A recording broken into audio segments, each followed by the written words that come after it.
সবাই কেমন আছো? আশা করি সবাই খুব ভালো আছো। তো আজকে আমি আমার টিচার্স ডে এর জন্য যে আমি গিফটগুলো পেয়েছিলাম, তো সেইটা নিয়ে আমি চলে এসেছি আজকে। তো দেখো, তোমাদের সবার আশা করি ভালো লাগবে। ছোট ছোট বাচ্চারা কি সুন্দর করে টিচার্স পালন করে। আমরা তো অনেক বড় হয়ে বুঝেছিলাম যে টিচার্স ডে বলে কিছু হয়, কিন্তু ওরা এত ছোট বয়স থেকেই এগুলো জেনে গেছে। তো ওরা আমাকে দেখো ছোট ছোট করে অনেক নিজের হাতে তৈরি করে গ্রিটিংস কার্ড নিয়ে এসেছিলো বানিয়ে আমার জন্য। আর তাছাড়াও ওরা একটা করে পেনও নিয়েছিল। এছাড়াও ওরা খুব সুন্দর একটা গিফট আমাকে করেছে, তারা সবাই মিলে আমাকে দিয়েছে গিফটটা।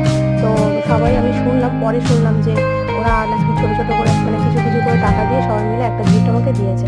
আমিও ওদেরকে ট্রিট